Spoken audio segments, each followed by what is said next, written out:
Bonjour à tous et à toutes et bienvenue à la séance numéro 29 du Comité permanent de la sécurité publique nationale de la Chambre des communes. Conformément à l'article 108.2 du règlement, le comité aujourd'hui se réunit dans le cadre de son étude de l'objet du budget supplémentaire des dépenses C 2025-2026. J'aimerais tout de suite souhaiter la bienvenue au ministre de la Sécurité publique et aux nombreux fonctionnaires qui ont bien voulu se préparer et se présenter pour cette rencontre. Et j'invite dès maintenant le ministre à faire son intervention. Monsieur le ministre, bienvenue et à vous la parole. Merci, Monsieur le Président. Thank you. May I just check the audio because I wasn't getting the interpretation. Très bien. Alors, faisons le test de l'interprétation. Testing 1, 2, 3. Évidemment que tout fonctionne correctement. Est-ce que ça fonctionne pour vous? Très bien. À vous la parole. Bonjour, Monsieur le Président. Good day, Chair. Acknowledging that we're meeting on the traditional and unceded territory of the Algonquin Anishinaabe people. Je vous remercie de... Thank you for inviting me to speak today on Supplementary Estimates C. I wanted to take this opportunity to introduce to the committee the new Commissioner of the Correctional Services of Canada, Talal Dakal Bab, who joins us here today. The safety and security of Canadians and everyone who lives here is a key priority of our government. Whether it be protecting our borders, preventing crime, securing our critical infrastructure, or giving law enforcement the tools they need, we're committed to doing all we can to keep Canadians safe. Parce que nous méritons tout.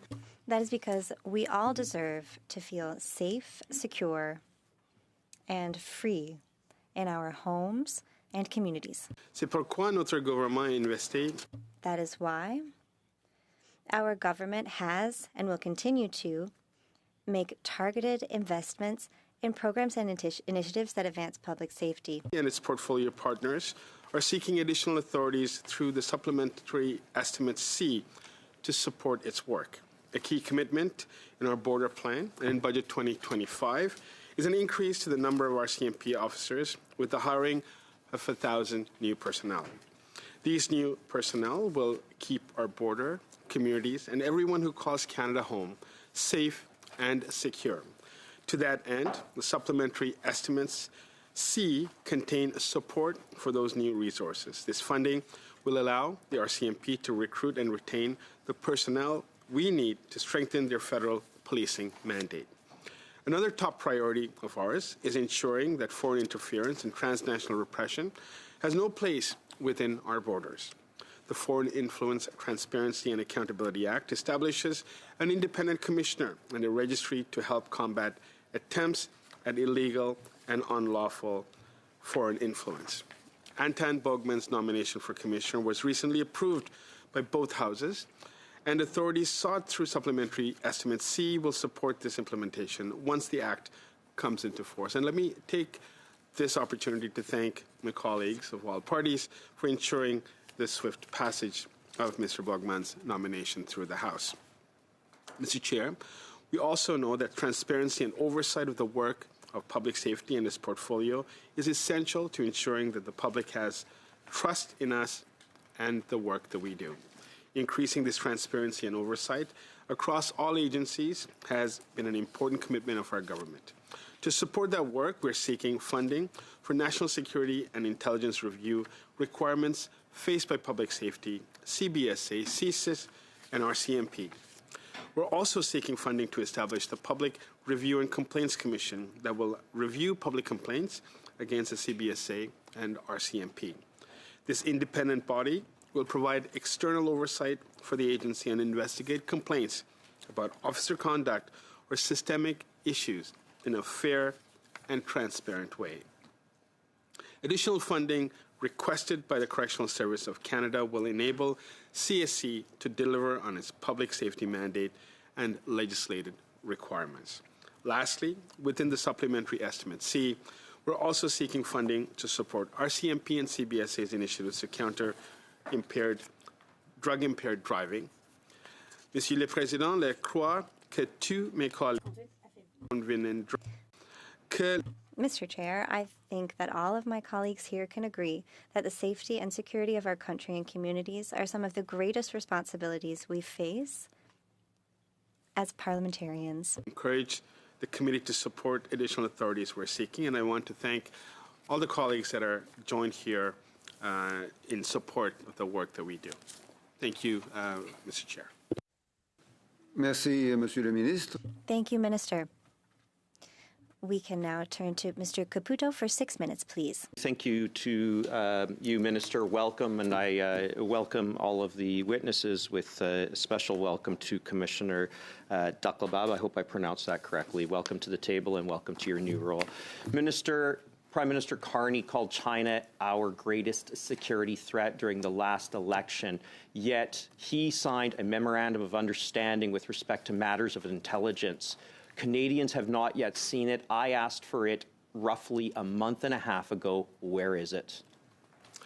Thank you, Mr. Caputo, for that question, and let me acknowledge that I have addressed this issue on a number of occasions, but let me just repeat today that there is an imperative for Canada to ensure that we meet countries where they're at, not where we want them to be.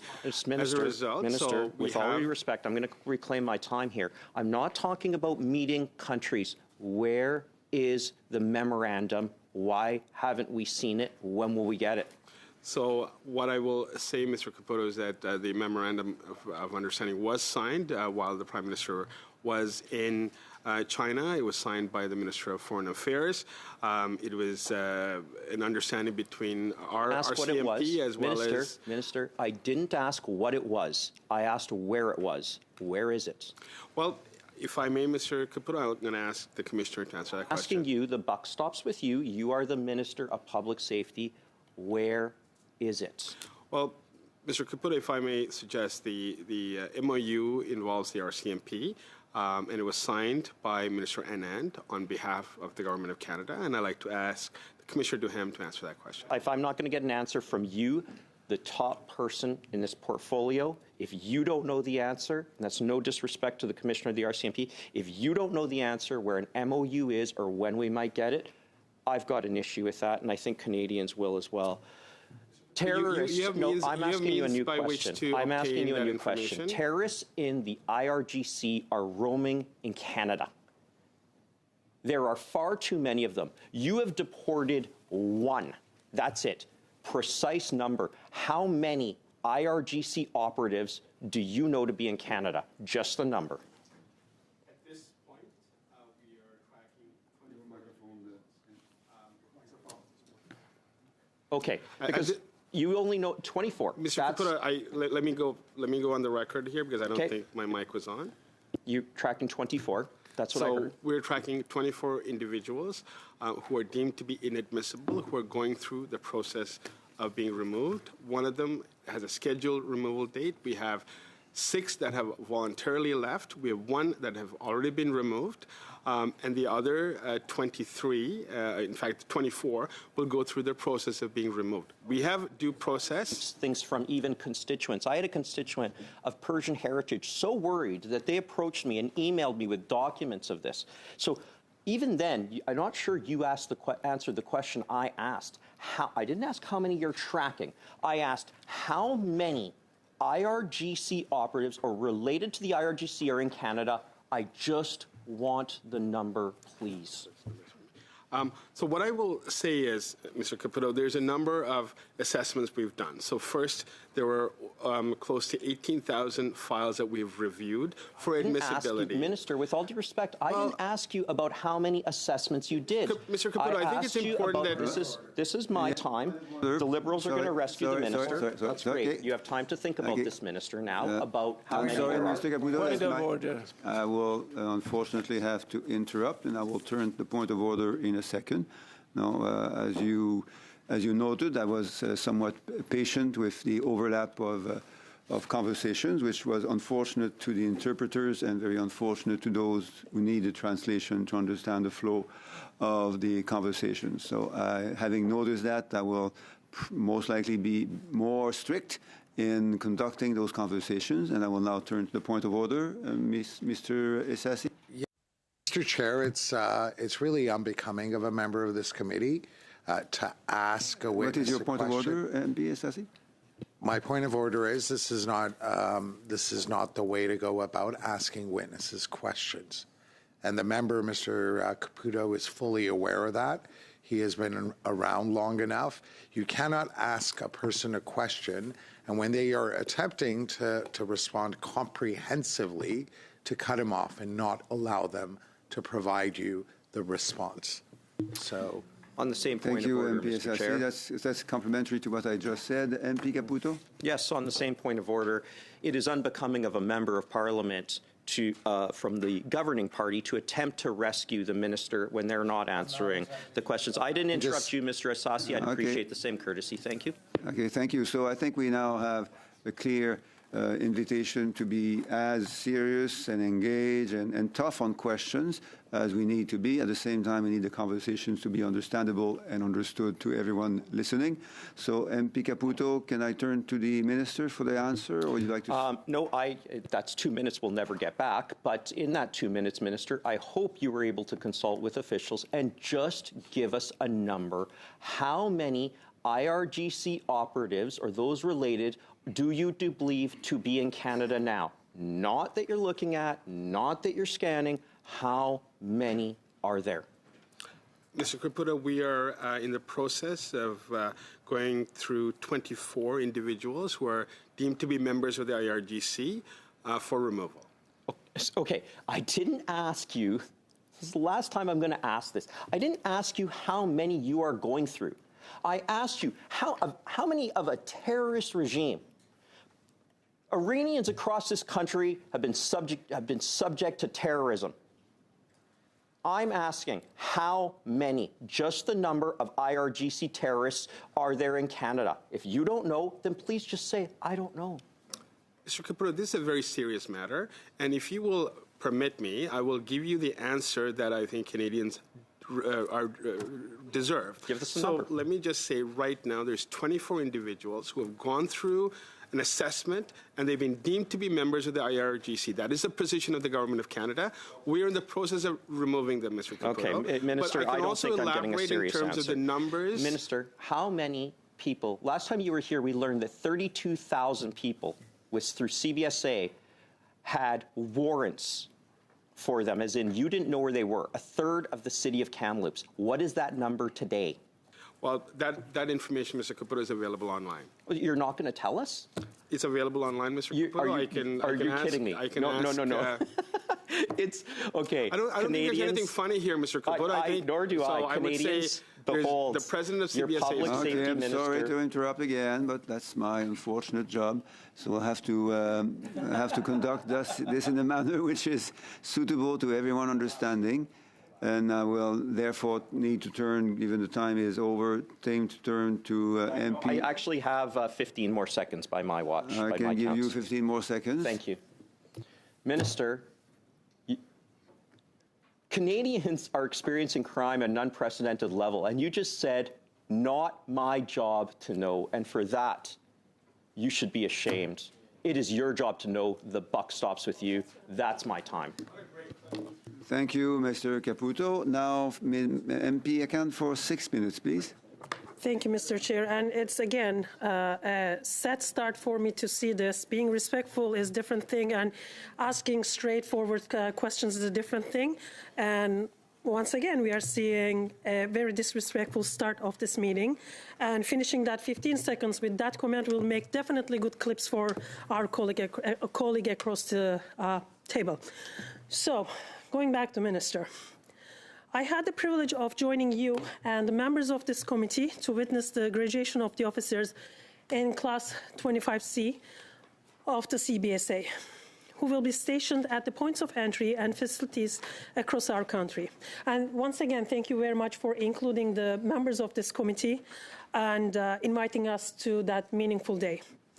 So graduation ceremonies like the one we attended symbolize the investments made by the CBSA instructors into training new officers, but also a reminder of the investments made by the department and the government to support the recruitment of the border agents. So now regarding to the recruitment of 1,000 new RCMP and 1,000 CBSA personnel to strengthen our border, could you please speak to how this funding in the estimates will supplement these recruitment initiatives outlined by our government?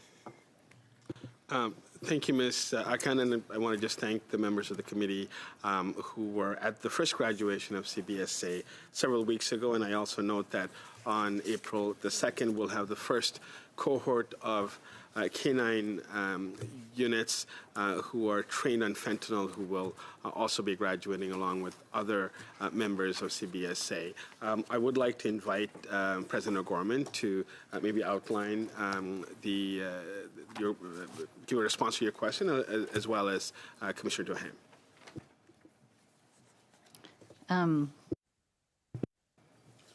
It will go on. So in terms of the CBSA officers, we've hired 50, and we currently have 90 who are at the college, and hoping, God willing, that they all graduate. It's a tough curriculum, but they should graduate by June.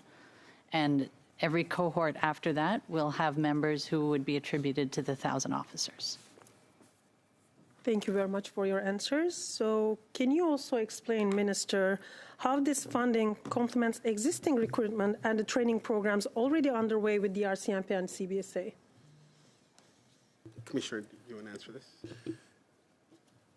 Yeah, sure. Thank you, Mr. Chair, for the question. And when you're looking at the Sub-C request for funding, it's really hitting three key areas: federal policing, when it comes to our investigative capability, cross-border criminal activity, and targeting clandestine laboratories and synthetic drugs. Drug-impaired driving enforcement, which the RCMP has the lead to train law enforcement from across the country, so keep them up to date, and the continuous training and certification of the individuals. And the last money that we'd ask for this Sub-C is really National Security Intelligence Review requirement, which the last two are recurrent funding that were always related to TB Sub. It's to have a proper team to respond to any NCCOP or NCIRA requests. And as for the 1,000, I can share with you that the budget for the RCMP it will be coming 1st of April, in which we've already planned a series of hiring for those 1,000 or the 750 police officers. Thank you very much, Commissioner. Also, this following question can be answered by Ms. O'Gorman and you, Commissioner. So will this funding be directed towards modernizing the training facilities, equipment, or technology to support increased frontline capacity for the agencies? I can start. So part of the funding will be increasing the stipend that's available, and that will allow us to recruit a broader, diverse array of people into the college. It will also equip all of our new officers, and in tandem, we've received money through the border plan for significant new equipment, large-scale imaging, detector dog teams, handheld devices as well. So there will be equipment, large and small, in addition to the personal equipment that all new officers will receive. Thank you very much. Mr. Chair, you are referring to the 1,000 new, correct? The budget for the 1,000 new? The funding that will come to the agencies? Yeah, so I guess I'd separate it in three different areas. One is investigative capability, which really touched on the national security, transnational organized crime, Arctic security, covert operations, our international footprint, as well as our technical capabilities. So that would be one tranche. The other one is really with regards to program training intake model, to look at a training unit for federal policing and applicant screening, because there is a considerable new amount of people coming through the process. And there's also funding for data digitalization for federal policing, which want to upgrade our current systems that we have in place to improve efficiencies. Thank you very much, Commissioner. Minister, you and many of my colleagues know that I use all the opportunity to go around the country and visit all law enforcement and do site visits with them. So I also had the opportunity to visit the Cornwall point of entry and understand the different operational needs that the frontline officers require when it comes to stopping smuggling on the border. So this includes the use of different equipment or specialized units to support investigations and operations, whether it's a tactical unit, K9 unit, or the surveillance unit. So regarding the allocation of funding, could you please speak to how these strategic investments will support personnel on our borders, in particular RCMP border integrity units in regions experiencing that cross-border smuggling and organized crime? Unfortunately, we went over the time. MP Akansa would That was a good invite question. That was a great question. The time is not so great, so we'll have to find a way for you to get the proper answer from the department and the minister. Ce qui nous amène à passer la parole à la députée de Bellefeuille. Which brings us to Ms. de Bellefeuille for 6 minutes. Thank you, Chair, and thank you to the Minister for being with us. We're trying to understand the cuts. At the RCMP, you have a ministerial plan, which I read, and 173,000 jobs are supposed to be cut because the auditor has seen the different difficulties the minister has to recruit. I'm not sure how you're going to be able to attain that goal of 1,000 border agents. You said on the 1,000 agents that you're going to recruit, you're going to be able to meet the needs that were signaled by the auditor. But those 1,000 agents need to be posted at the border. So are you telling me that those 1,000 agents that I do not have faith that you will be able to recruit in the time targeted will be taken away from the border, because the number one priority was supposed to be 1,000 agents for border security? So how do you explain your answer where you were saying to us that some of these will be sent to national police services or indigenous regions?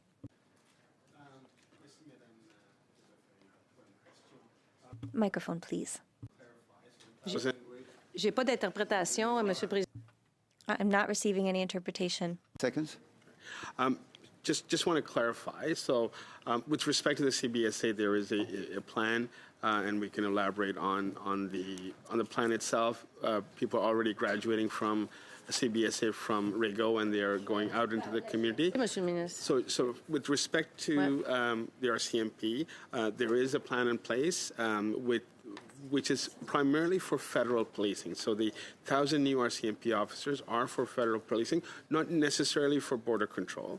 They will undertake a range of functions. Je m'excuse de vous interrompre parce que je veux juste comprendre. Excuse me for interrupting you, but you said in response to the auditor's report that the 1,000 agents that you had asked the RCMP to recruit for border security could be used also in the provinces at the provincial policing level and for Indigenous policing. That's what you said, and we have proof that you said it. So are you telling me today that the 1,000 agents will be used for border safety? Because I am a member of parliament with a riding on the border, and I can tell you right now that there's a lack of resources for land, rail, and maritime borders. We have a shortage, and now you're saying that you will send those 1,000 agents into the provinces or Indigenous areas. That's what you said to the auditor. Is that true? Sorry, I believe there's maybe some misunderstanding on this, and I'll be glad to clarify. So with respect to the 1,000 RCMP personnel, and I use the term personnel very deliberately, they are meant for federal policing. They're not for provincial or First Nations policing. They're strictly their mandate, the recruitment mandate, the $1.7 billion we received through Budget 2025, is for investment into what's called federal policing. That also includes border control. And the range of work includes cybersecurity, transnational organized crime, anti-terrorism, as well as issues of national security. So the investments and the commissioner can talk to you about the recruitment plan. I'm sorry for interrupting you, but do you not find it strange that every time that you cut $130 million from the RCMP or all of these jobs, that they have a difficult time recruiting? That has been documented, that they have a hard time recruiting. And now you're saying, no, well, they're still going to recruit those 1,000 personnel. So how can you give us any reassurance, Minister? I am a member of Parliament who's very active in border issues, and every day I bear witness to the lack of equipment and staff to ensure proper security of our borders. Is there anything you can say to reassure me? Because as it stands, I do not have faith in the RCMP's capacity for there to be 1,000 new trained officers for border safety. I have every confidence, Madam. If you would like for me to ask the Commissioner to elaborate, I can. But let me just say that the 1,000 new RCMP personnel are strictly for the federal role of the RCMP, which would include border security as well. With respect to, as you're aware, the Financial Crime Agency of Canada will also be established this spring. About 150 individuals will be earmarked for that. Je m'excuse, Monsieur le Ministre. Vous avez... I beg your pardon, Minister. In French, you said including, and when we formerly heard you say that the 1,000 RCMP agents would only be sent to the border. And now you're saying including they will be sent to the border. That is not quite the same thing. So I ask the question once again. Those 1,000 agents, will they be assigned, as it was announced in your plan on border safety, to the border and to border safety for land borders, ocean borders, and rail borders? Unfortunately, though the question was excellent, we're out of time. But the good news is there will be time to come back to that question. The minister will already have heard it, so he will be all the better prepared. That will bring us to Mr. Lloyd for 5 minutes. Thank you, Minister, and witnesses for being here. Minister, the declaration period for firearms owners is scheduled to end next week. So far, only 2.5% of the estimated 2 million affected firearms have been declared, and 98% of firearms owners haven't made a declaration. So if they're not declaring by next week, what's your plan, Minister? So if you will recall, the number of prohibited firearms are far less than I think your number indicates. We have over 26,000 individuals representing over 2,000 firearms that have been declared, prohibited firearms that have been declared. And the plan we have is, as of March the 31st, the time to complete the enrollment will be done, and then the RCMP and other agencies will be available throughout the spring and the summer to do the collection. So, Minister, you're saying that RCMP members, we just heard an Auditor General report saying we're short 3,400 members. We're dealing with a wave of violent crime across this country, and you're saying that your plan is over the spring and the summer to deploy RCMP officers to go door to door to firearms owners and seize their firearms?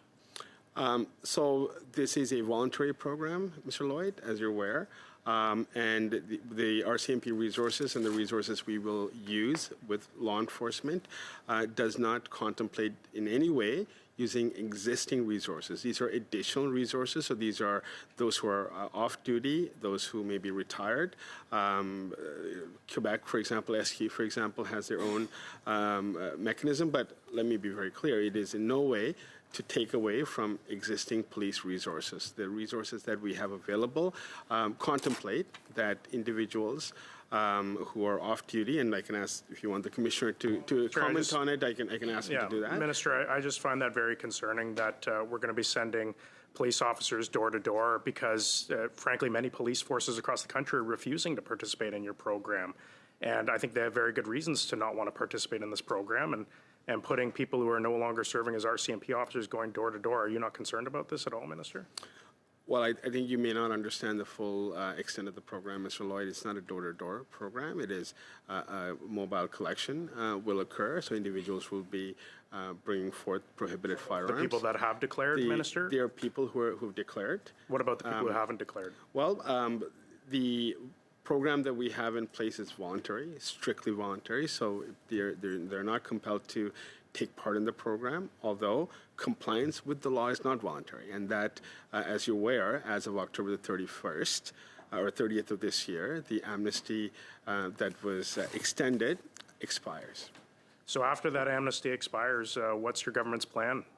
for those firearms owners that might still be in possession of these firearms? Every police of jurisdiction will, as you're aware, need to enforce the law. Canada is a rule of law country, one that requires adherence to the law. Minister, you know, a few years ago I had your predecessor, Minister Mendicino, here, and I asked him if your government had conducted any studies to show that this firearm confiscation program would do anything to reduce crime in this country.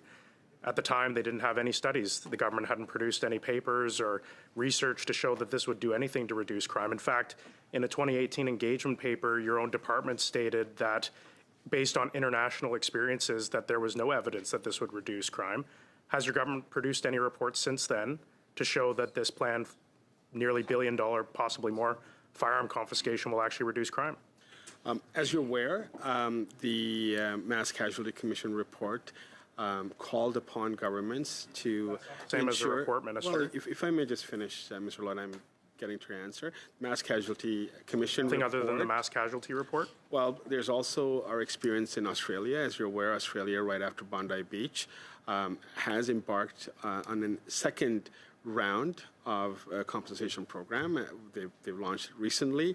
I've spoken to the minister myself. Very different jurisdiction, Minister. But I will say it's interesting, you know, that the PBO suggests that you're going to spend over $700 million on this gun confiscation. We see in your departmental reports that you're cutting $132 million from Correctional Services Canada. I've been told that most of that money is for reintegration and rehabilitation of criminals. Why are we spending nearly $1 billion to seize firearms from people who've never committed a crime? And we're cutting funding for programming. You had the Office of the Correctional Investigator resign in protest against your government, and now you're cutting the funding even further from people that are most at risk of committing crime in our communities. How can you justify that, Minister? Again, another great question to which we will not be able to provide an answer as for now. MP Assassi for 5 minutes, please. Thank you very much, Mr. Chair. Thank you also to the Minister for being here once again and providing very comprehensive responses to all the questions put to him. I wanted to follow up on the question that was asked of you, but unfortunately you were interrupted.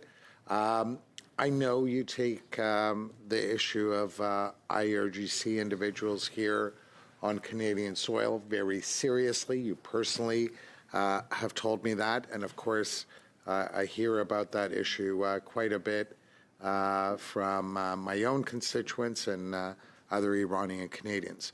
So given that you are committed to doing a thorough job, could you kindly explain to us what your department is doing? Thank you, Mr. Assassi. It's a very important question, and I think there's been some misconceptions on the work of the federal government vis-a-vis ensuring that we are void of IRGC members. First of all, Canada listed the IRGC as a terrorist entity in 2024. Canada has listed Iran as a state sponsor of terror. Over 500 individuals have been sanctioned and who are ineligible to come here. We have reviewed 17,800 applications for individuals who want to enter Canada, whether on a number of different streams. Based on that, 239 visas were disallowed for suspicion of membership in the IRGC.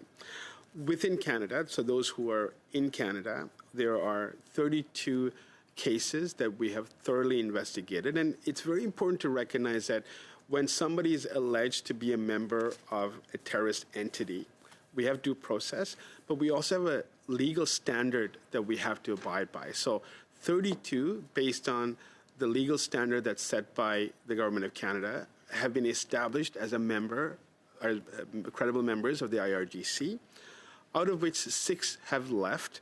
So my previous number was 28, so now 6 have left and 1 have been removed. So we're in fact working with 23 individuals who are still in Canada that we are aggressively trying to remove.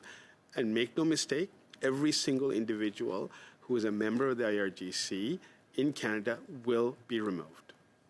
So thank you for assuring everyone that you're moving aggressively on this issue. But it seems to me that the member opposite doesn't understand that there is due process and we live in a rule of law country. So how are things proceeding? could you give us a sense as to where we're going to be pretty soon? Sure. So we're tracking for one removal very shortly, but by all accounts, that should be completed, barring any last-minute issues. The others are going through hearings, so they will go through Immigration Refugee Board hearings. In some cases, it may be an appeal to the federal court. But what I want to be very categorical about is that no one who's a member of the IRGC is entitled to be in Canada. They're inadmissible under Canadian law. And, whether it's one or whether it's, 23 or more, as some reports have falsely identified, the fact is we need to ensure that every single one who are credibly alleged to have been members, and in this case, credibly determined to be members of IRGC, will be removed.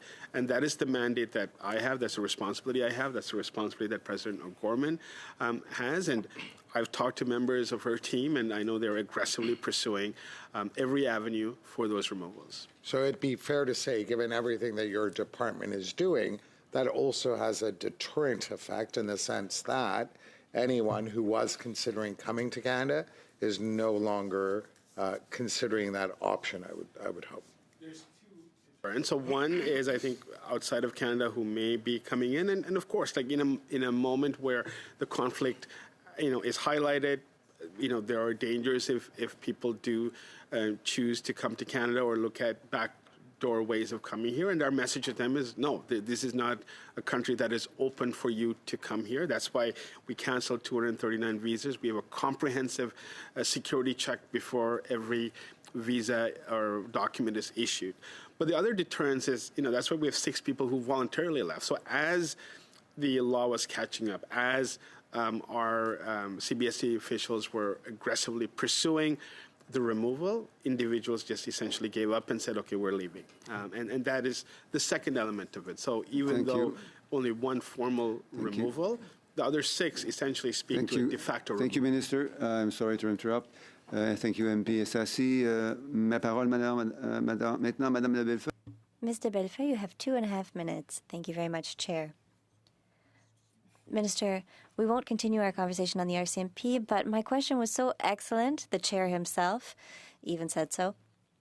I was wondering if you could write to the committee and send us a written answer regarding my question about the 1,000 agents who are supposed to be hired for border safety services and not for other things.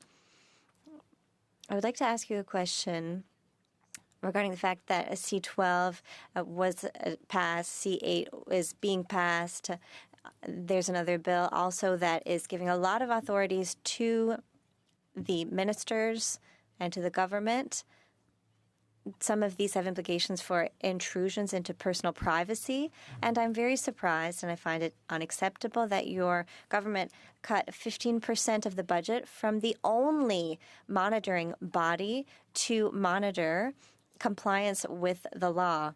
I find it unacceptable that out of the 15% is a high number, 2.7 million over 15 million. All of these analysts are being cut from the only entity whose number one priority is to monitor compliance with RCMP and CSIS following regulations and laws as they are supposed to. We need to ensure that these laws are respected. For me, this erodes my trust in your government because if I had been in your spot as the Minister of Public Safety, I would have advocated for more funding for that entity to make sure that the RCMP and CSIS are respecting the law. I am deeply disappointed that I have not heard you speak to that office at all. Even in C-22, they were not consulted, and that is very serious. Now, for my question, and it is regarding border agents. I never talk about 1,000 agents because we knew that it was going to be 800 agents who would receive full training for a border safety. 244 per year additional who would be trained per year, and you are already training 175. You will not be meeting your goal just with the Rigaud College. There are 2 cohorts who are supposed to begin training in Chediwak. And can you tell us if they have started training, and if not, why not? Mrs. Bellefeuille, I'm sorry. It was a good question and an excellent comment, but unfortunately, we do not have enough time for the answer. Mr. Au, for 5 minutes, please. Yes, Mr. Minister, I have questions for you.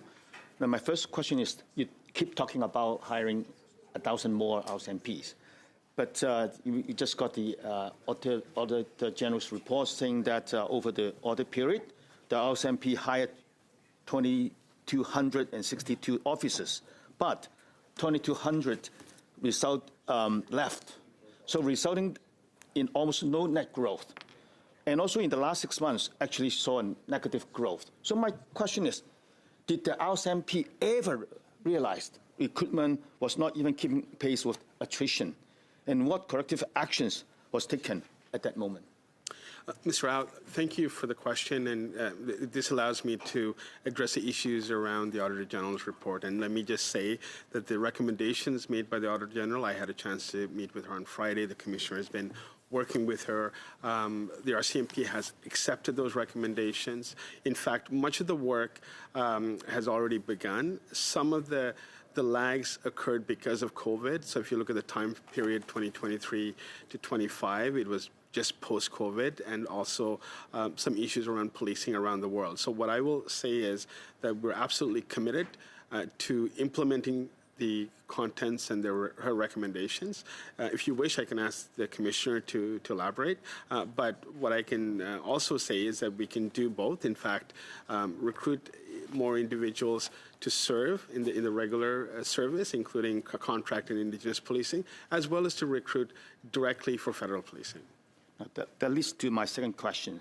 Now, in the opening remarks, you talk about trust and confidence of the public, in the system.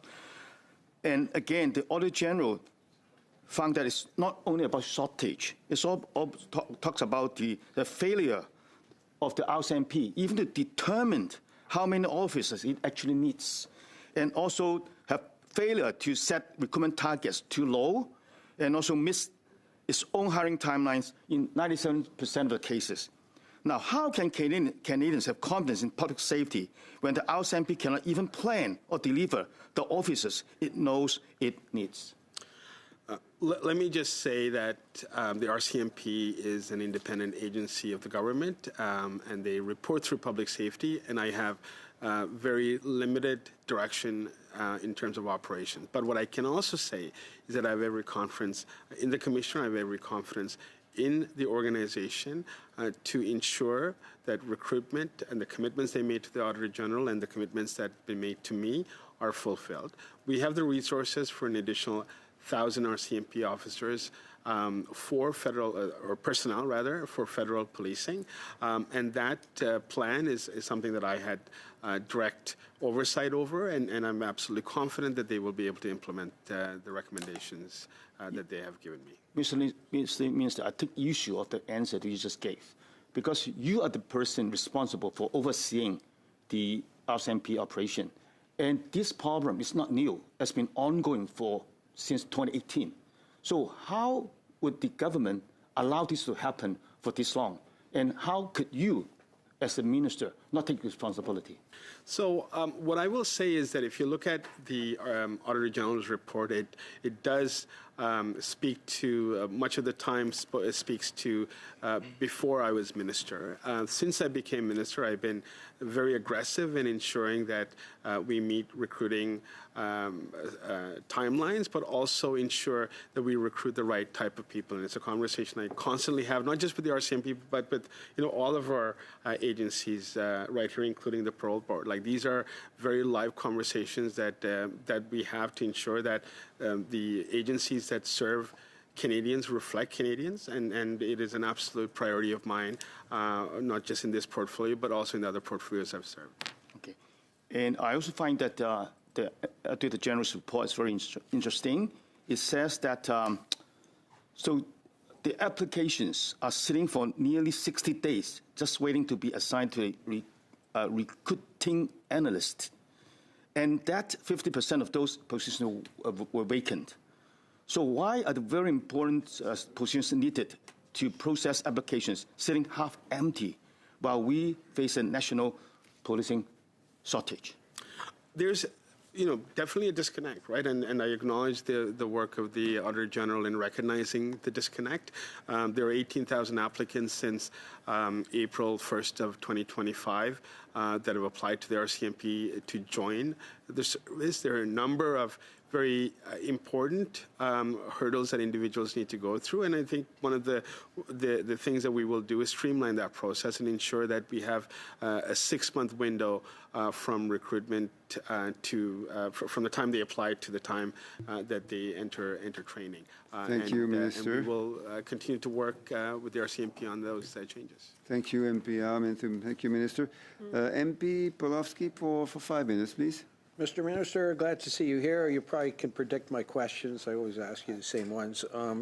So in our budget of last fall, we state, as part of additional resources for Canada Border Services Agency, CBSA, announced on October 17, 2025, CBSA will work with Public Safety, Transport Canada, and Global Affairs Canada to identify additional ports for container import and export designation, particularly in the Great Lakes St. Lawrence region, like Quebec City and Hamilton. This will help catalyze private investment at ports and is essential to diversify our trade. So I know Madame de Bellefoy has this issue as well.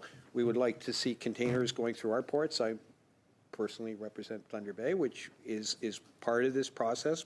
But I've heard from Picton, Windsor, Goderich, Hamilton, they're all at various stages in being ready. They want this. What's happened between the budget and now in terms of actually realizing this? And you're welcome to ask yours. Yeah. Thank you, Mr. Pulaski. And let me just thank you for the advocacy. I know that Madame de Beaufeuille and I have had so many conversations. In fact, I think we're having another one very soon.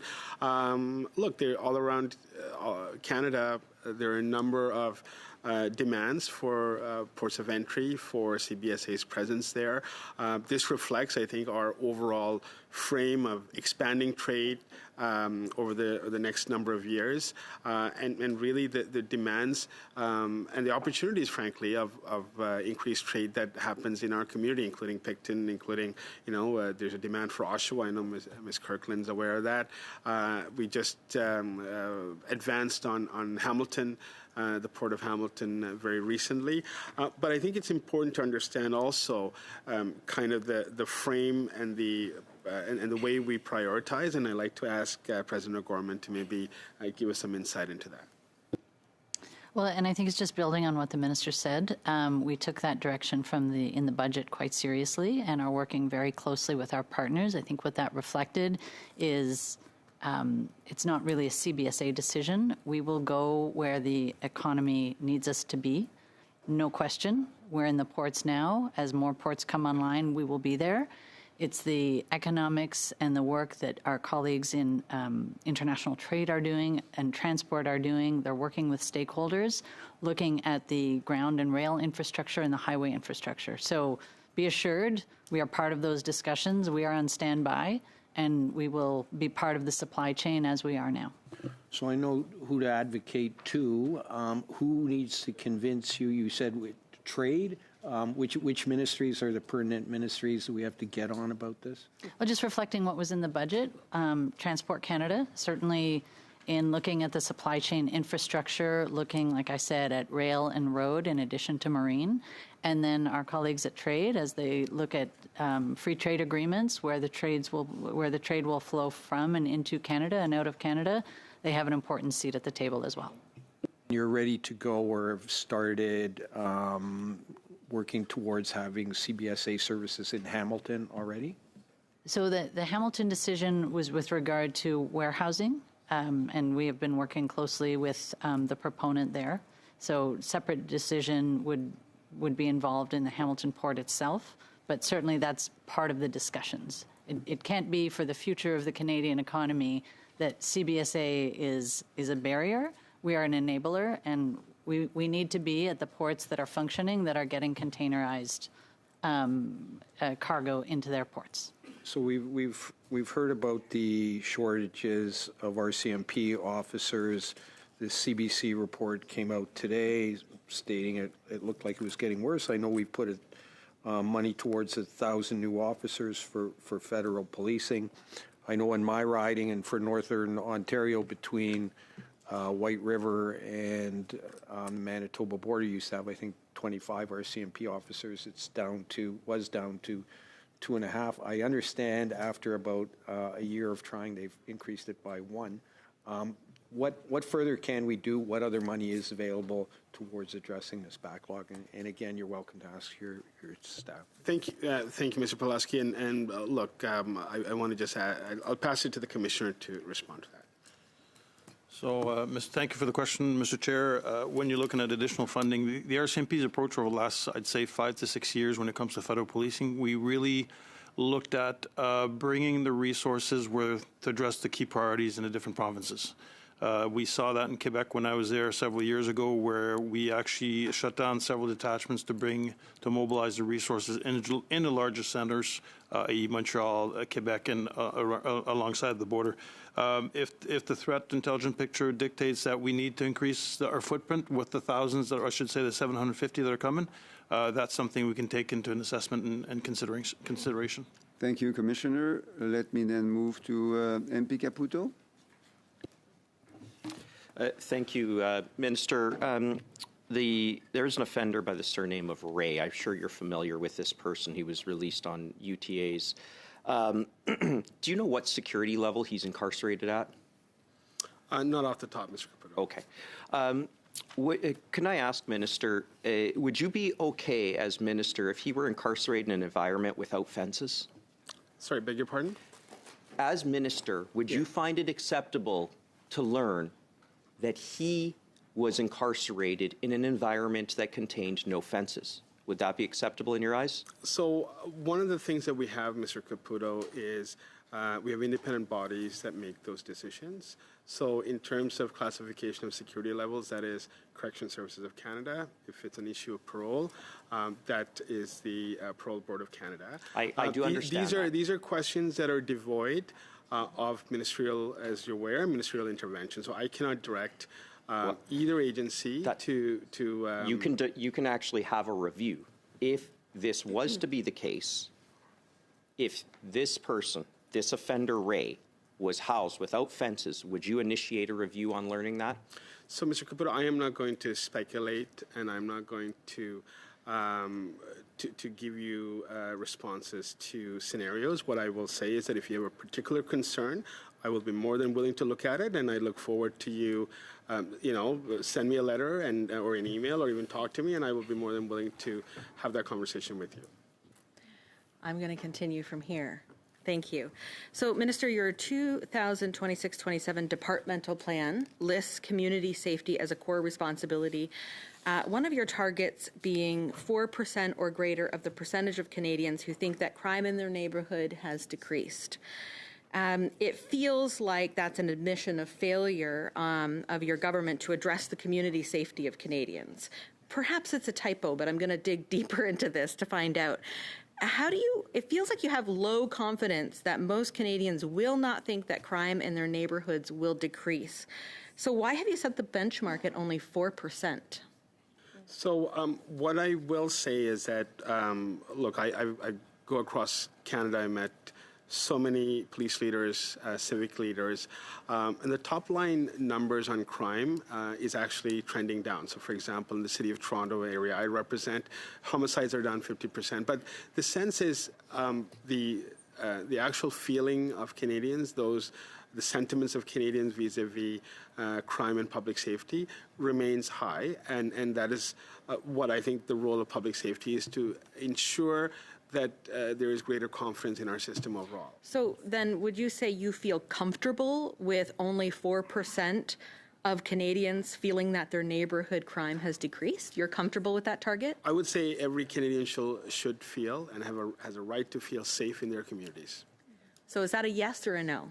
That is, my answer is that every Canadian has a right to feel safe and be safe in their communities. Fair, okay.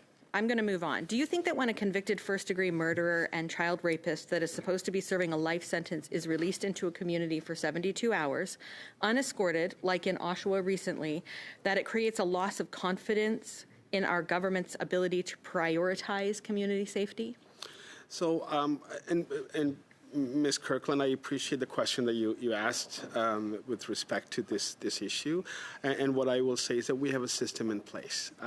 We have the Parole Board of Canada who actually make those determinations. These are not political decisions, nor are they of public safety. They're made by Excuse me to interrupt. experts. I just want to Sure. check this.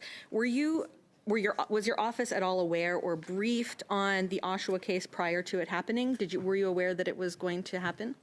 I believe it may have been concurrent, so I believe they were maybe on the same day, or I did get some heads up. I think at the time this happened, and I was advised that it was the Durham Regional Police were very much Durham Regional Police involved. issued a warning that we should watch our backs, right? I will clarify that, Ms. Kirkland, because in a number of weeks, and I will clarify. Thank you. I would appreciate clarification on that. I've heard from hundreds of Oshawa residents, loved ones of Darren Pepin, who were outraged by the temporary unescorted release of first-degree murderer and child rapist Ray. Do you personally feel that those individuals had a right? Do they have a right to be outraged by his release?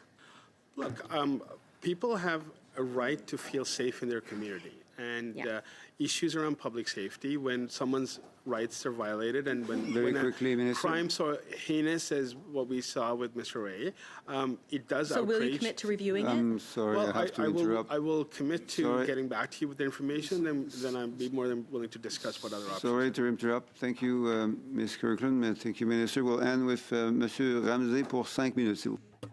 Mr. Ramsey, for 5 minutes, please.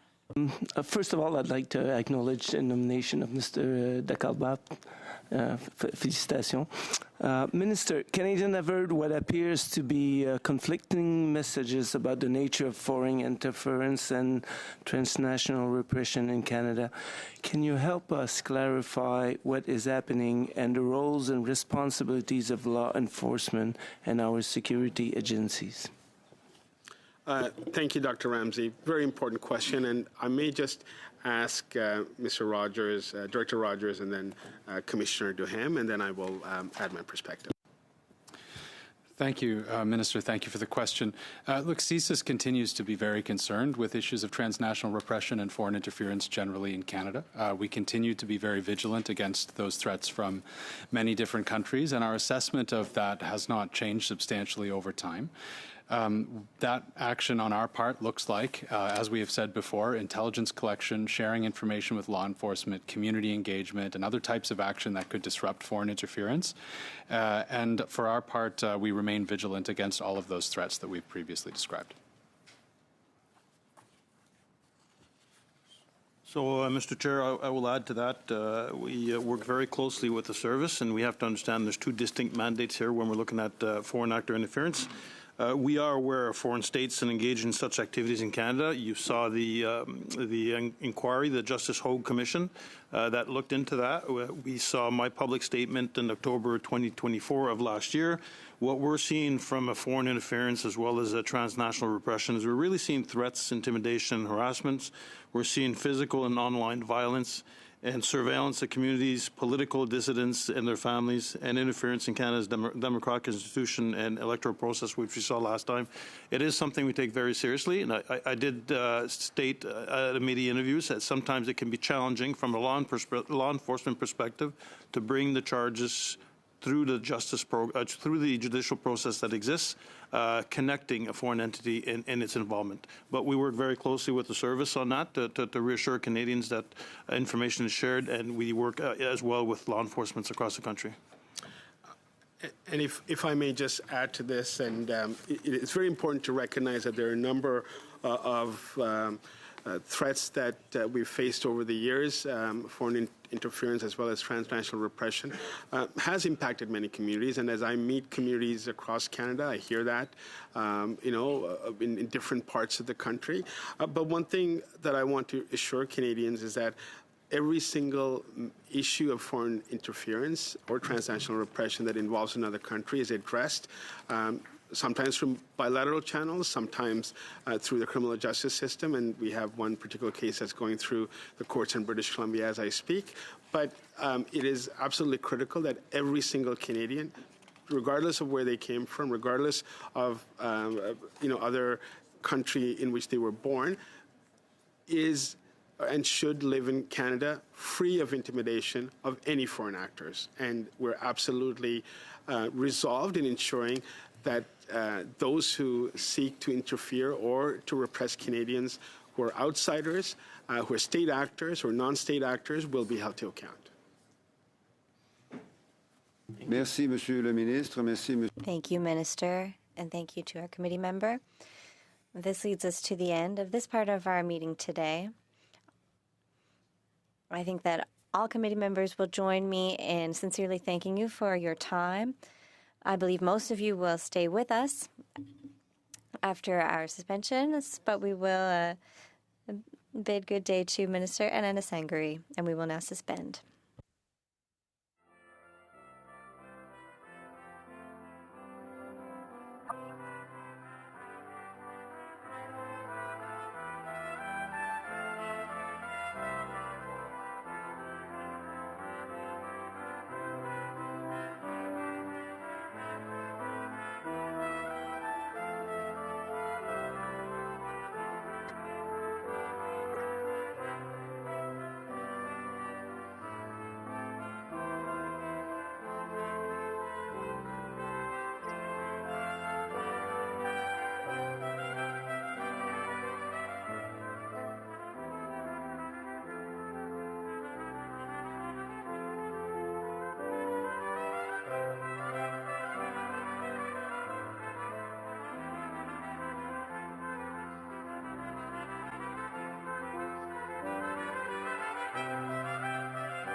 Good afternoon once again. 2 points before we begin the second hour with our witnesses on Supplementary Estimates C. First of all, there will very likely be a vote at 5:45, which means we will probably have to end our meeting at the latest at 5:15 p.m. Also, I was wondering if we could quickly get the committee's assent for a motion that was debated. It is regarding the steering subcommittee's report. It's the steering committee on public safety. We met last week, and the motion says that the study established by the committee on Thursday, 18th of September 2025, on the role of the CBSA in supporting maritime trade in the Great Lakes and St. Lawrence corridor, H2O Highway, and that the study established by the committee on Tuesday, 2nd of December 2025, on the agreements between Canada and the United States to allow for the customs clearance of containers in Canadian ports be both merged into a single study, and that the committee devote no more than 3 meetings to this study, and that the first meeting take place Thursday, 26th of March, which is in 2 days. Does the committee wish to pass this motion? Oui. I believe the answer is yes. The motion is duly carried. Of this meeting with the officials that are in front of us, I will start with MP Caputo for 6 minutes, please. Thank you very much, Mr. Chair. Ms. O'Gorman, you saw my exchange with the minister clearly, and you were aware that last time you provided a figure, and I think you probably know what I'm asking about, and that is the figure wherein how many people are on warrant at this time. Last time it was 32,000. How many is it? Well, as I'm sure you know, because it's public and updated regularly, there are 33,000 people on immigration warrants right now. I actually didn't know that. I don't have the time every day to go and check. So actually, things have gotten worse since the last time you gave that number. In fact, there are more people at large now on warrant who are foreign nationals who, as far as I can see, are illegally in the country because they have a warrant for their arrest. Every time we come to committee, we're told it's going to get better. Can you tell us why it got worse? So I have never testified about things getting better or worse. I testify to what CBSA is doing. So since the last time I was here, CBSA has increased its weekly removals by 50. So we've gone from about 400 a week to about 450 a week. But the number of cases coming into our inventory has also increased from about 500 a week to about 600 a week. And so, but just it's not for CBSA a better or worse. It's about executing on our enforcement mandate. I understand. Thank you. And I want to also talk about the fact that we work closely with our law enforcement partners. Some of the people on warrant are actually in prison. And because they're on warrant, when they're released, our law enforcement colleagues will call us, and we will come and take carriage of them. Thank you. I wasn't trying to put words in your mouth. We're just told by the government that things are getting better, but things have gotten worse.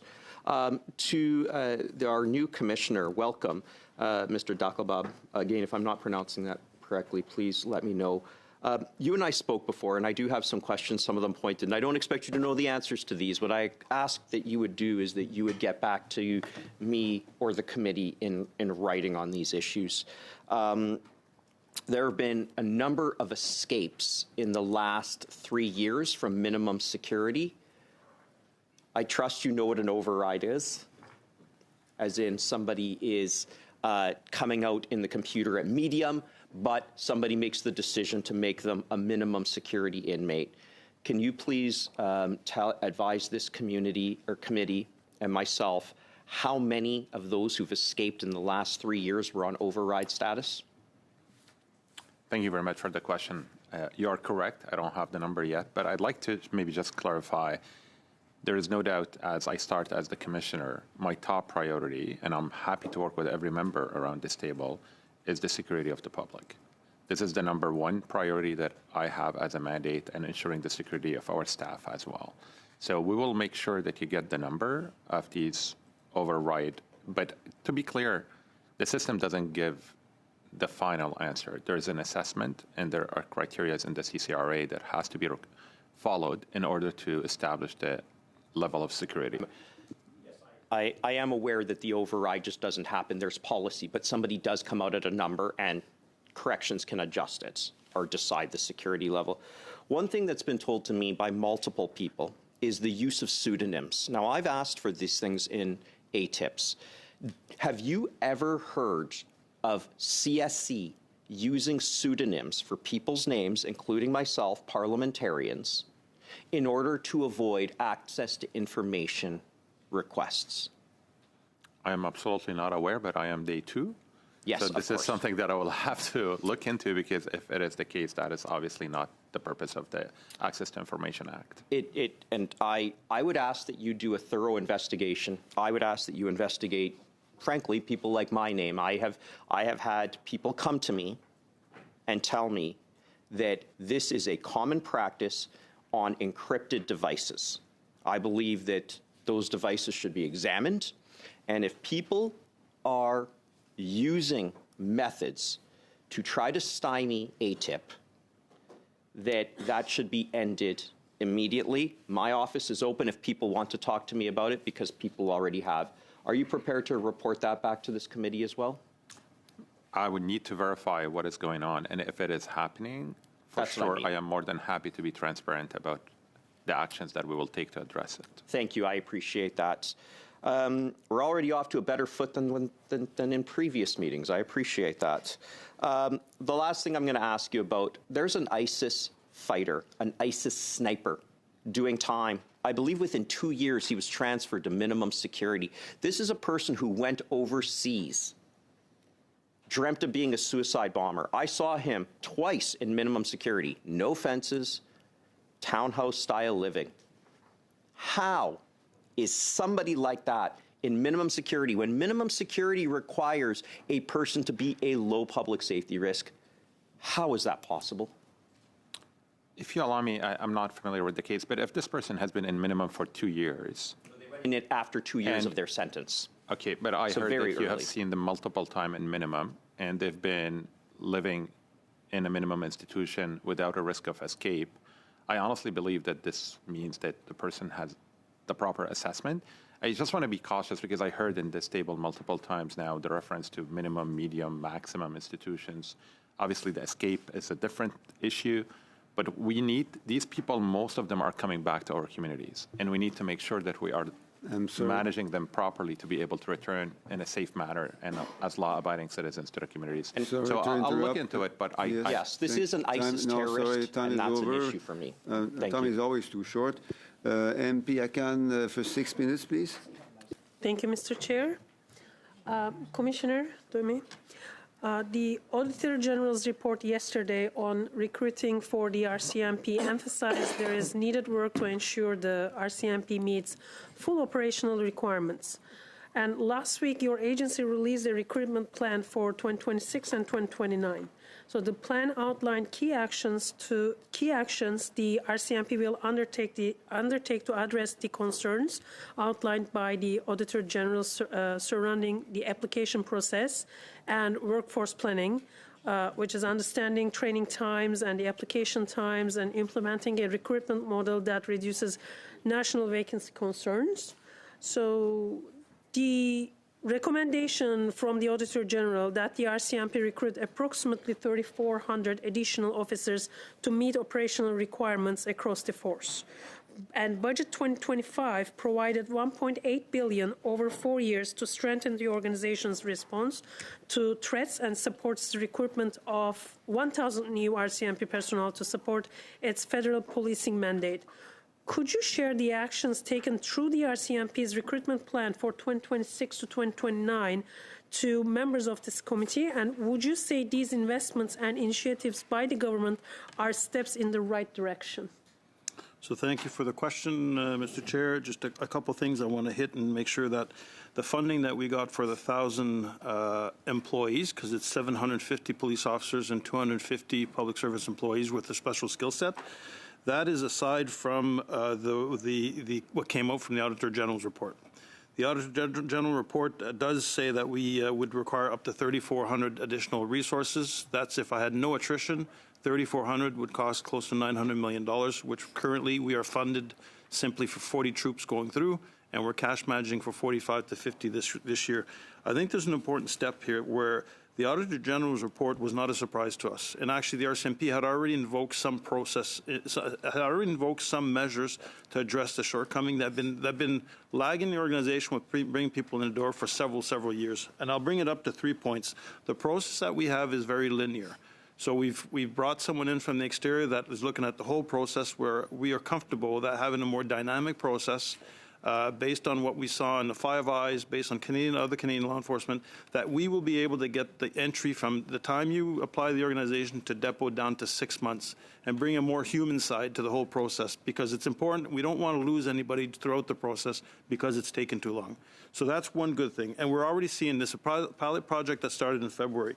The other thing, I guess, why we find ourselves in this situation is retention at one point as well. We had the old mentality that anybody who joins the RCMP would serve anywhere in Canada, and the reality is that we were seeing a lot of people joining the RCMP, getting fully trained, going to the posting, and then transferring to another police department, and we would be without that resource, and we saw several of that. So we adopted a more flexible post according to the priorities and where the people want to go. And the last key thing I would say why we find ourselves in this position is I'd chalk it down to leadership, not addressing the issues as they raised, because you heard the minister earlier, this date backs from COVID, and then you had the unfortunate incident George Floyd matter, and then you had defund the police. You had less of an appetite of citizens joining law enforcement, and this was typical to all law enforcement.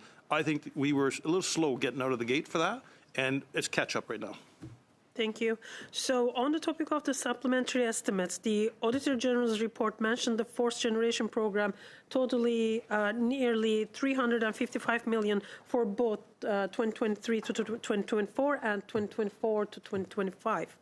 Funding fundamentally plays a role in supporting the training infrastructure at depot, from instructors to facilities use. So financially, each officer is an investment of experience and capital, as you also mentioned here. In this committee, we have heard from academics to National Police Federation about dedicated funding for specific programs, whether it's border security or training. So would the RCMP benefit from predictable and dedicated funding streams to support its federal policing mandate? And could you comment about how that would impact the operations and recruitment? So very quickly, Mr. Chair, we are extremely focused on ensuring that all pennies and dollars that come in for federal policing are spent on federal policing, and that is Sam's job here.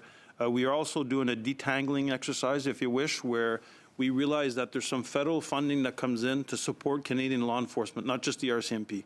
Canadian law enforcement at large. So we want to untangle that to see exactly what is the government supporting across the country, and where's their desire to be in that law enforcement space when it comes to funding.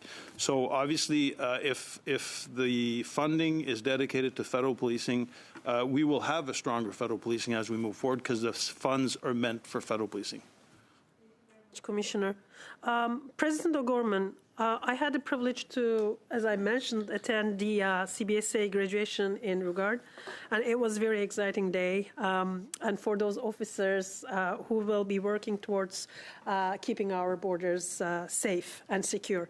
So my question is primarily about the CBSA recruitment. Of course, the government has made funding allocations toward the 1,000 new CBSA personnel, but I was wondering how that staffing will support our agency's ability on the front line, for example, removals or staffing ports of entry or immigration detention facilities? Unfortunately, we'll see whether Ms. O'Gorman with her team can answer the question, perhaps in writing. That was a great question, too. And there will be one more, Madame de Bellefeuille. 6 minutes pour vous. 6 minutes to you. Thank you, Mr. Chair. Ms. O'Gorman, I never thought I would talk to you about your 1,000 agents because I believed the answer that was given to me. So I thought that we would stop talking about the 1,000. We'll say 800 because the 800 are the ones who will be trained, including in Rigaud, with the full training. So I did my calculation and I found that in order for there to be 800, there would have to be at least 140 agents additional per year trained, on top of the 75 already being trained at Rigaud. So that would be about 840 on average that would be needed to meet the target for this year and bring us into 2029. And the Rigaud School director said, Mr. Bellefeuille, I'm so pleased to tell you that we're going to attain that target because we're going to add cohorts at Rigaud and 2 at Chilliwack. So can you explain how you really are going to reach your objective of 260 new supplementary or surplus of agents just with the 2 new cohorts in Rigaud? Can you explain the math of that to me clearly and briefly? See, au moins. We can put 750 trainees through Rigaud per year. 750. Yes, 750. That is 10 cohorts. So,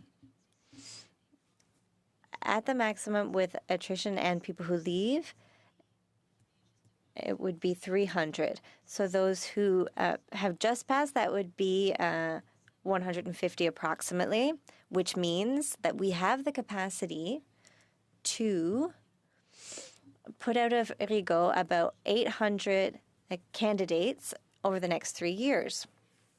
So we don't think that we will need to have the cohorts at Chilliwack. If we think that that changes, then we will use it. But for right now, 750, take away attrition and people who leave, we will have the capacity.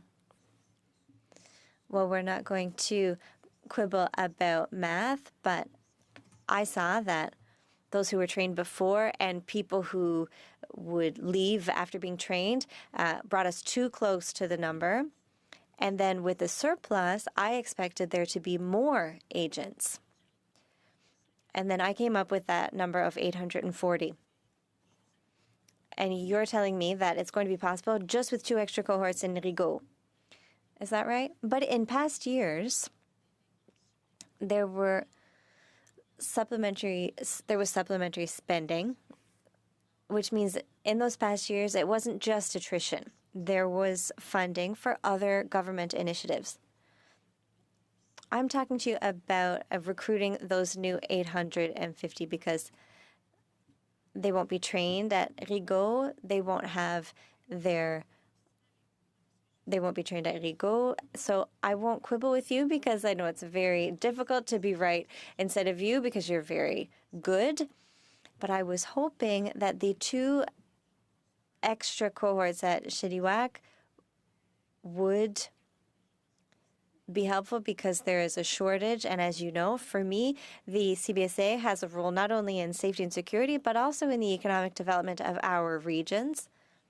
And if you're so tight in your human resources, as Mr. Pawlowski said, we need to support the regions and ports as well, so that we are able to have a less rigid and a different business model.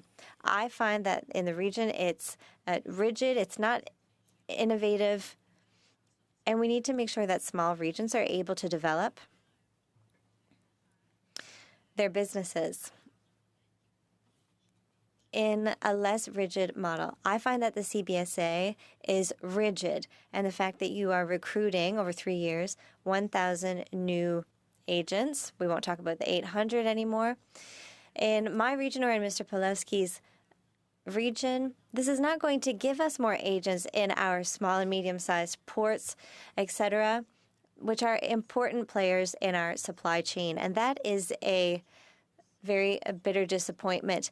Mr. Pawlowski and myself, we know that we will not have those agents in our ports. We know it because you have chosen other ports who have infrastructure already or who will have it, and that is deeply disappointing. This week we spoke with the minister about it once again, but Mr. Pawlowski and myself, we share this issue because it's part of our regions. And there's a problem with flexibility at the CBSA. And we know that you're missing resources as well, but when there is a shortage of staffing, people are asked to do more with less, and that can be felt throughout the organization. So this is a reality lived by many Liberals and Bloc Québécois members here because our ridings are geographically located along St. Lawrence, and we are at our wits' end not getting the support that we need, developing this new, less rigid way of doing things. We need to be more modern, and we need to be more tailored to the way things need to be done in port regions. Do I have any time remaining, Mr. Chair? I'm sorry, Mr. Chair. That's because that was really a deep felt need that I was expressing there. So later, I hope I'll have time to ask you more questions. Well, this brings us now to Mr. Lloyd for 5 minutes, please. I'm going to start with Ms. Geddes. I asked the minister if you had any studies or had done any internal analysis on whether the gun confiscation plan, which will cost nearly $1 billion, will actually reduce crime. Can you tell this committee if you have any documentation of that kind that you can share?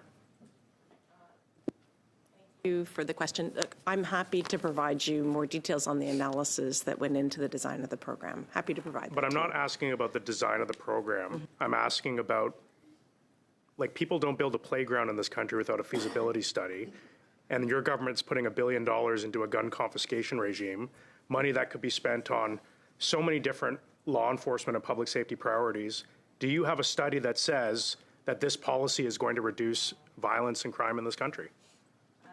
Thank you for the question. I think the minister referenced one of the most critical reports that we had received, which was the results of the Mass Casualty Commission, just the results of a really, truly tragic event, a great amount. The Mass Casualty Commission made recommendations, but it didn't provide any academic analysis on whether or not the gun confiscation policy would reduce crime. In fact, I think there's many questions about why numerous reports that the killer in that case had illegal firearms. He did not have a firearms license, and they were reported, and nothing was done about it. And I think that's a question that many Canadians still have today. But the fact is, like, you've evaded the question, does the government have a study that shows this gun confiscation will reduce crime?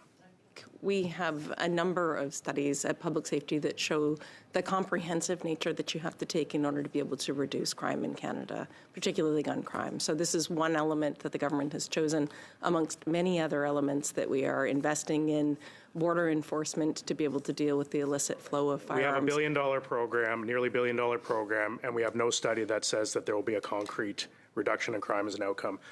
Changing tack here, I see in the departmental reports the disaster financial assistance arrangements, the funding's dropping from $1.1 billion to $156 million. That's an 86% cut in DFAA funding. We know that disasters are getting more widespread. How can this government cut that funding by 86%? So this is a formula. So what we do is we actually provide, upon receipt of invoices from provinces and territories, we provide, according to a formula, an amount that is meant to compensate those communities that have suffered and those provinces and territories that have suffered through an event. So the funds allocated to us in any given year can fluctuate year over year. You see it in our reports at the end of the year. That those funds could actually increase beyond the departmental report? Certainly. Okay, thank you. Next to the CBSA, I've recently learned that exported VINs, so legally exported vehicles, the vehicle identification numbers of exported vehicles are being used to clone, mask stolen vehicles in Canada.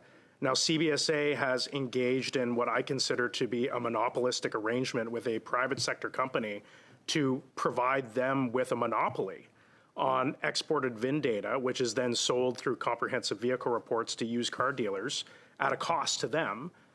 Why isn't this information being provided free of charge by the CBSA to registry agents so that our registries who are registering vehicles can spot stolen vehicles that are being used from exported vehicle VINs? So our arrangement with Carfax and Equité. No, you're good now. Our arrangement with Carfax and Equité, which is a not-for-profit, is working. We've had good feedback.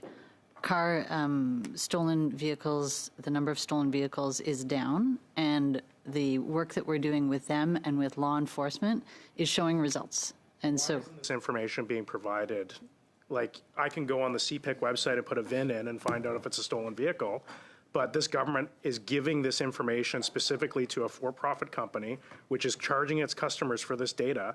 This is data that could be highly useful in stopping the selling of illegal stolen vehicles in Canada. Why is the government not providing this information?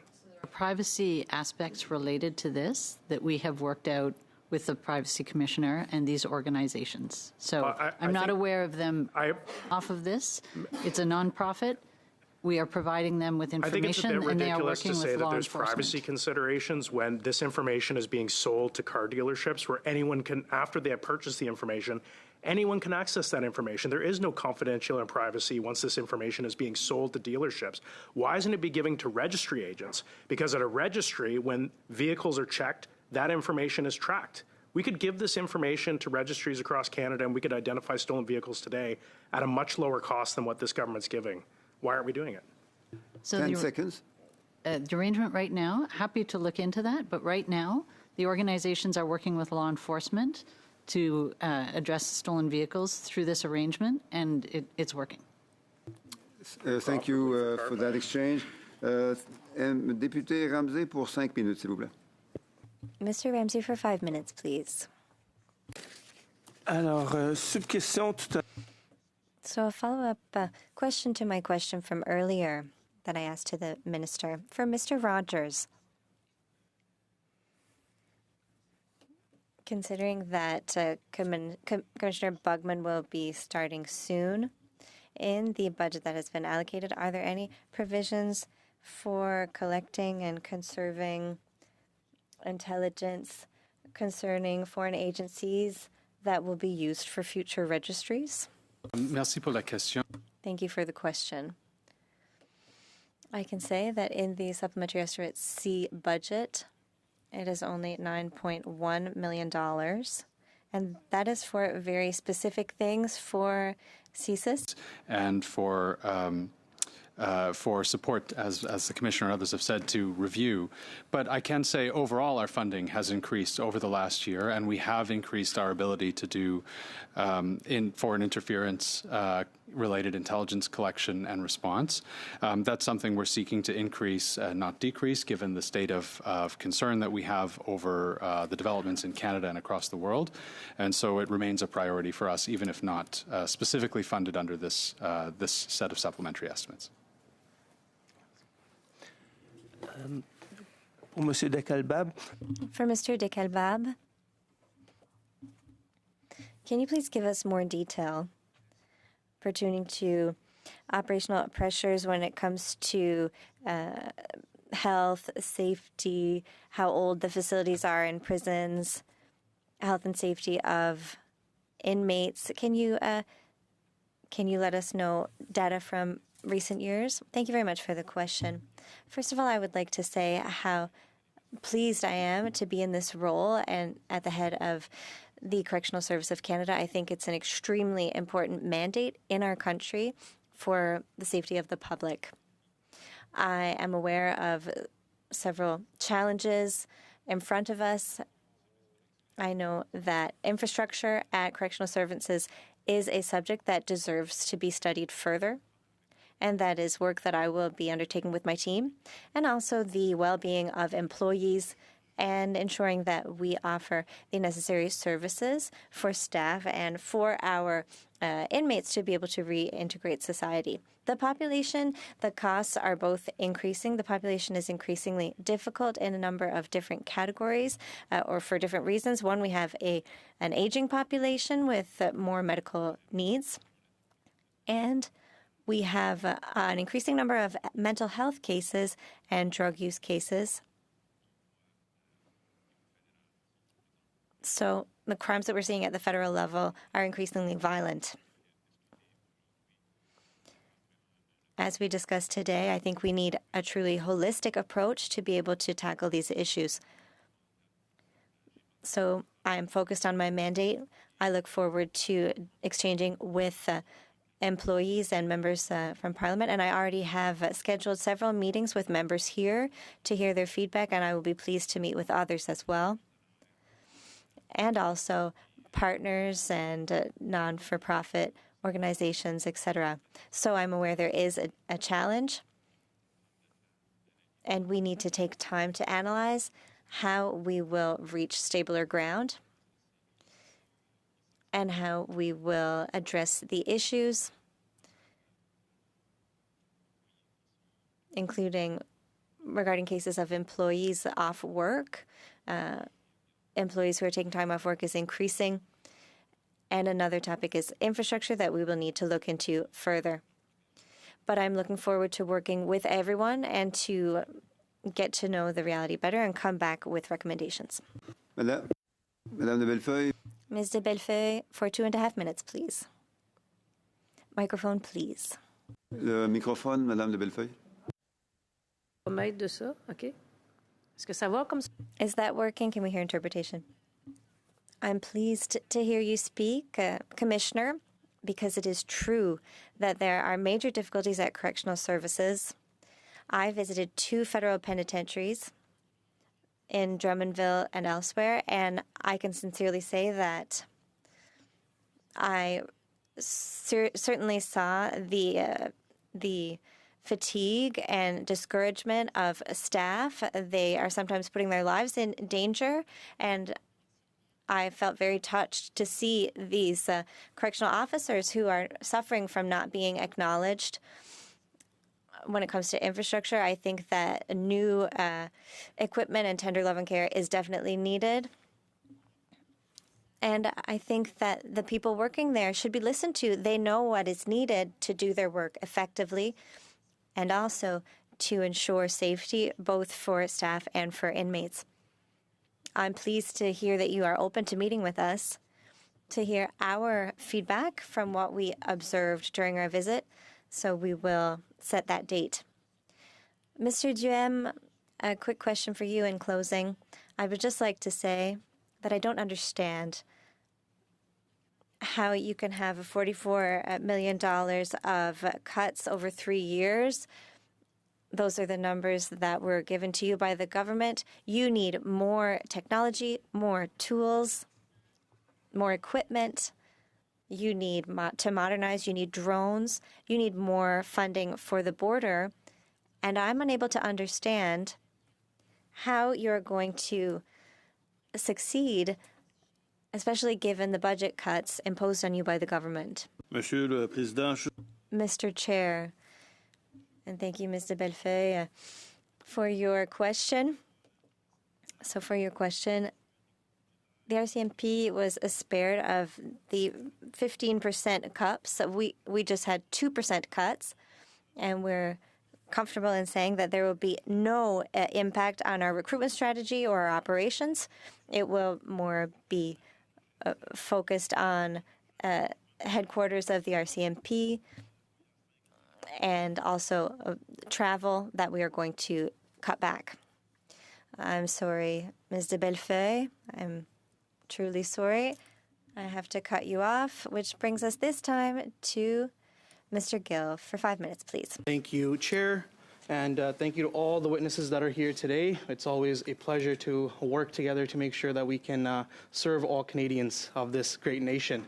I want to start off by mentioning that yesterday the Minister of Public Safety boasted about the graduation of the first new cohort of our CBSA officers, which is tremendously a great accomplishment, and we want to make sure we congratulate. And I feel that across all party lines, we are all very glad that we have 58 new officers that are coming forward.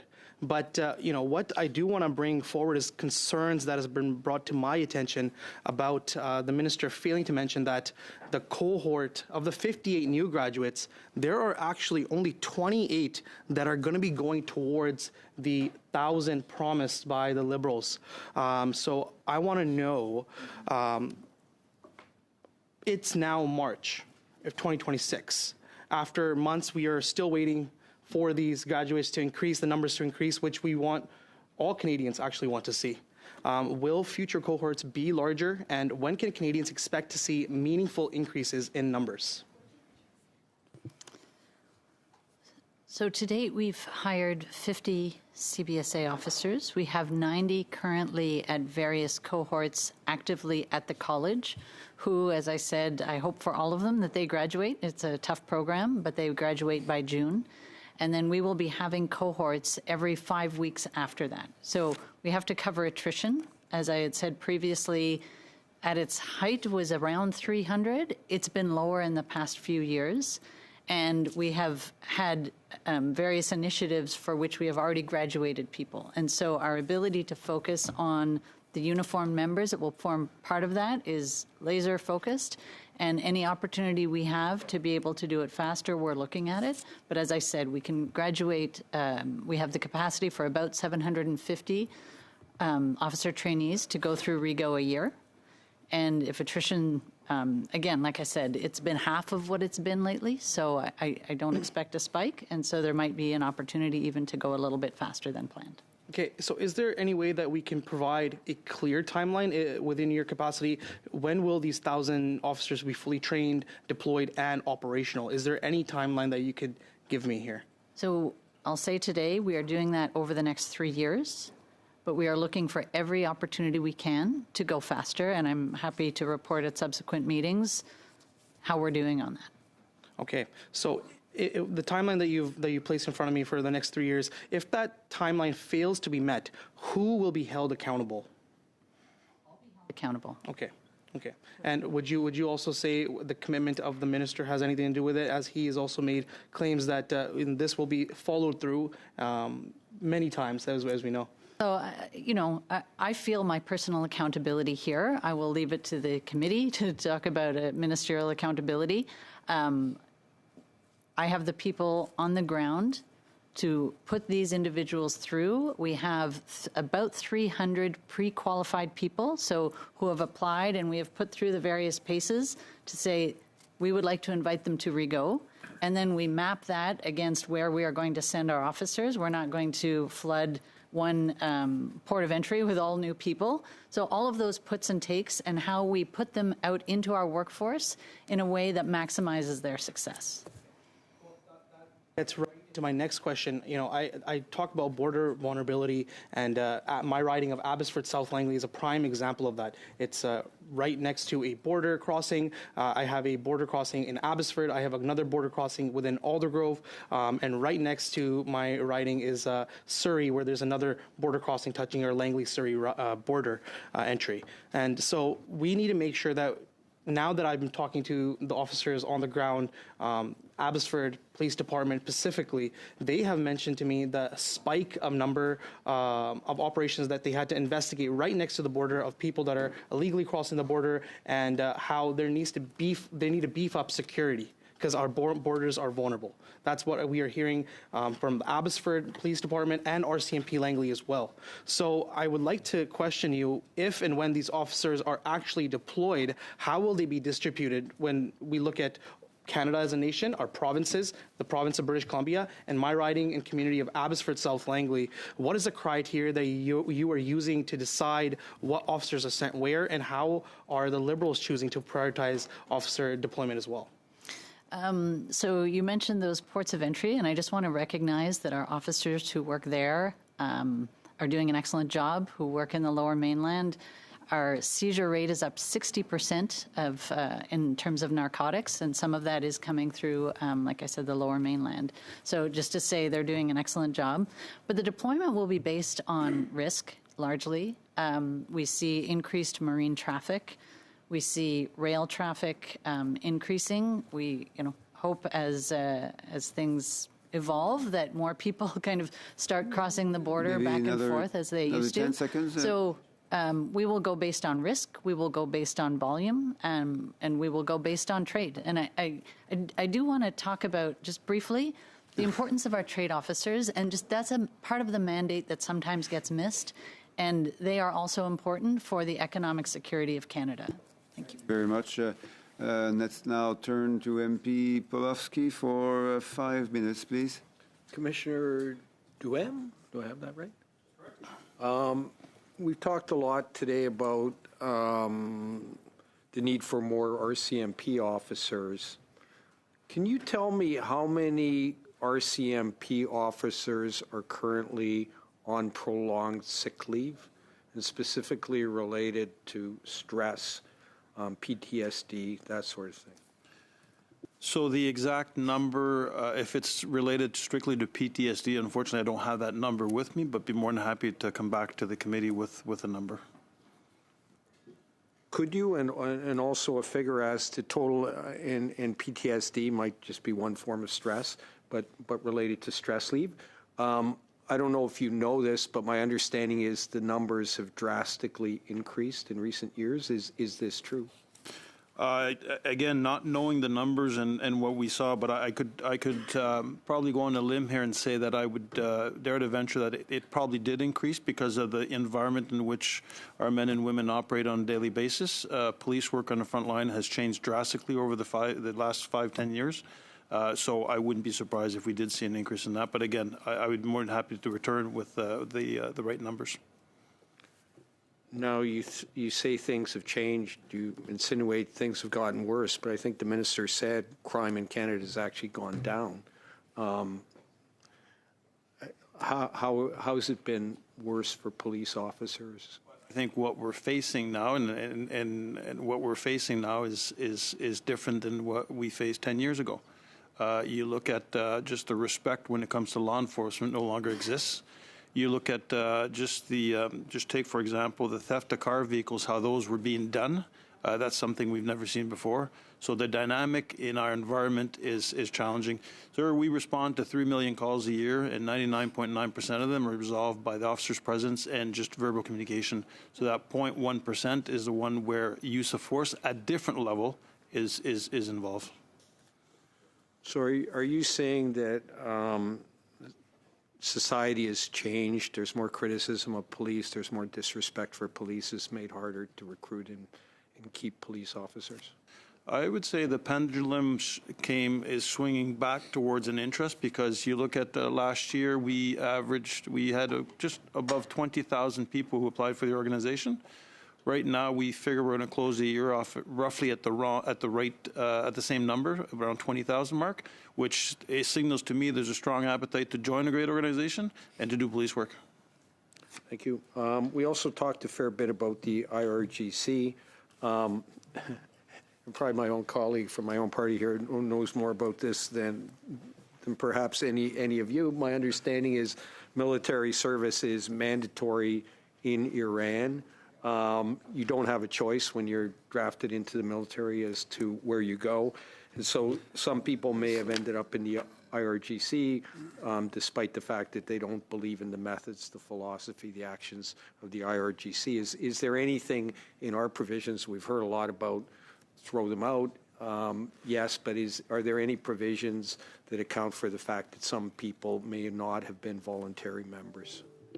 Sorry, I let the question go, but as you may have noted, the votes have been called. According to our regulations, we would adjourn unless there is unanimous consent to continue. Yes. Do we want to hear the answer? Yes. Okay, let's hear the answer, and then we'll. Such an important question, because CBSA doesn't just declare people to be a member of the regime or to be a member of the IRGC. We have to prove it. And so designating the regime renders everybody in the top half, so the executives, inadmissible. And the IRGC, by nature of its organization, renders everybody who has served in it inadmissible. And to your point, CBSA has to prove that before the IRB in order for the individual to be declared inadmissible formally and be removed. And so consideration about coercion to serve is material in those. And CBSA deploys its resources to those at the upper echelons, we'll say. So I don't want to say we won't have more junior people, but we really try to focus the cases that we make and the research we're doing, having regard for the mandatory military service that you talk about. And so the regime, it's not entirely nuanced if you're a member, but at the IRB is where those issues can be brought forward. And I think when you look at the priorities of the CBSA, a junior member who served a minimum amount of time may find themselves a less of a priority for the CBSA officers than somebody who is senior in the regime. Très bien. Alors, écoutez, merci. Very well. Thank you very much to all of the officials who have made the time to be here today. The March 26th meeting for the interest of our committee members is going to be on the topic of customs control at the port. So thank you very much, and we will now adjourn.